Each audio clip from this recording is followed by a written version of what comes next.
At this point, I am not new to poker games at the Sahara. I've been several times, mostly for little hosted games with friends or just hanging out at the awesome bar that's there. The Casbah Lounge, a kind of nice local secret that I guess I'm spilling the beans on. Sorry. After getting some tacos at Uno Mas, we head into the poker room to play the Super 2-3. And when I say super, I mean it.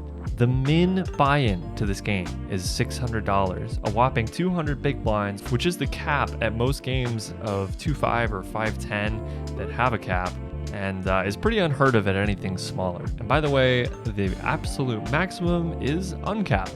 You can buy in for literally anything over $600. I buy in for a meager $1,000, expecting to lose it and top up for more, but excited at the prospect of potentially not. Getting into this first hand, I've already chipped down a fair bit and I'm sitting on an $850 stack off of my 1K buy-in.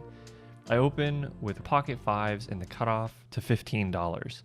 The button and the blinds all call, so we go four ways to a flop of 8-7-6 two-tone. Small blind checks, big blind now leads for $40. Kind of a weird play, but makes a little bit of sense on a board like this. With my open-ended and a pair, I decide to call, which I think is fine, but I need to be prepared to get away a little bit quicker on later streets. The button also calls, which is definitely setting off some alarm bells. We go three ways to a turn, which is the 3 of spades. Big blind checks, I check, and the button now bets 65. The small blind folds, and while I think that we could get away to some larger sizes here, his sizing just makes it a little bit too enticing. Just $65 when the flop bet was $40. I think a fold would still be defensible here, but given open-ended and the fact that a 5 may even be good here sometimes, I just don't find the fold here. That being said, we could have some reversed implied odds if the opponent has something like 9-8 and we do make a set, so I'm not loving life here. The small blind folds and I do make the call. The river is the jack of diamonds. I check, and the button checks behind with 7-6.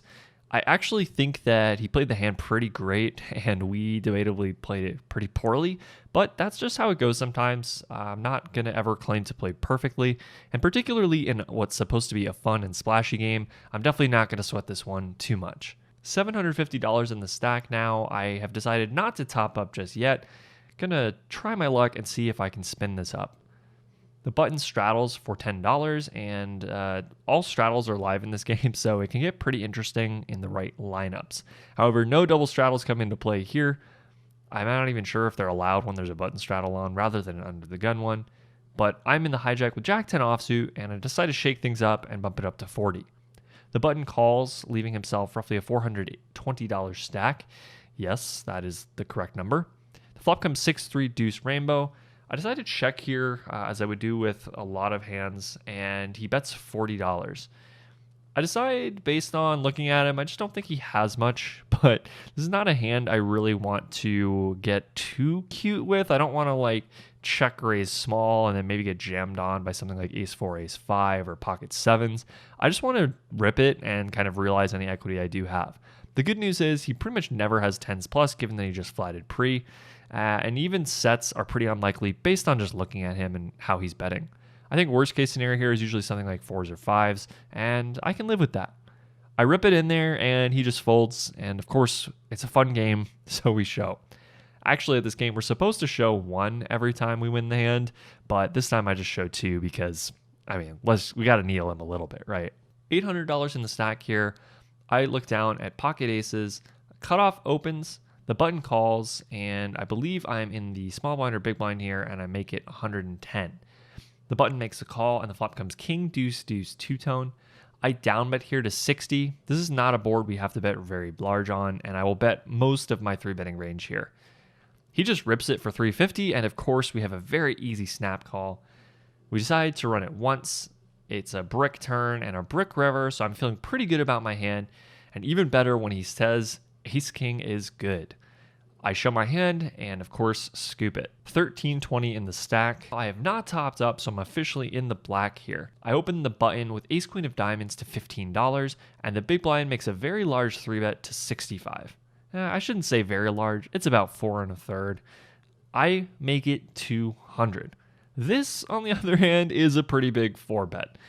He makes the call and covers me, so we still have a fair bit of playability here going to the flop, even in this 4-bet pot.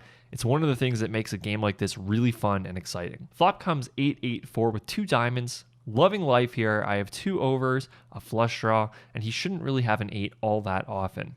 I c-bet 150 and he makes the call. The turn is the jack of clubs, which doesn't change a whole lot. He can certainly have jacks in range here. He might be able to have a hand like ace-jack once in a blue, but when I have ace-x of diamonds, I think that's unlikely. Something like jack-10 of diamonds, king-jack of diamonds are possible, but not super likely. I decide I can put max pressure here because he's not usually going to have the best overpairs, and I will have all of them, so I just jam for $970, and he folds. About $1,500 in the stack now. The cutoff makes it $10, and I'm on the button with pocket 4s. I make the call. Both blinds also call, so we go 4 ways to a flop of queen, 4, 3. It's nice to run good. The blinds check, and I'm praying the cutoff finds a c-bet here, hopefully with a strong hand, but unfortunately, he dashes my dreams and just checks. I decide I have to put a bet out here because both blinds can easily have a queen, straight draws, etc. I bet 35. Folds around to the cutoff, who unexpectedly actually makes the call. When I think about his range, I think he probably has something like a gutter, maybe something like an underpair to the queen, but not much else. His ace highs are usually going to be ace and a gutter. The turn comes the ace of clubs, which I think is a pretty good card given that it adds flush draws to the board. It also completes only 5 deuce as far as straights go, and sometimes gives him top pair. However, I decided in the moment to check back, which I think is a pretty large mistake. In game, I was thinking he had too many pocket pairs that were small, but ultimately I'm not getting a ton of value from those on rivers anyway, so I think I need to maximize here versus ace-x. The river's a 6 of hearts, which again only brings in one more additional straight, 7-5. The cutoff makes it 65, and I get a little bit greedy here, making it 275. I think this is a slight overbet, and I think it's just too big. His range is fairly weak, and ultimately he does tank, but fold. This is a kind of consistent theme I've been dealing with lately, making it a little bit too big when I just have super strong hands, but not accurately assessing my opponent's range in the game and realizing that they can't really ever pay me off. Now, granted, maybe I could be doing this with some air too, and he's actually being exploitable, but that's probably a little bit too high level for the splashing around I'm doing in this game right now.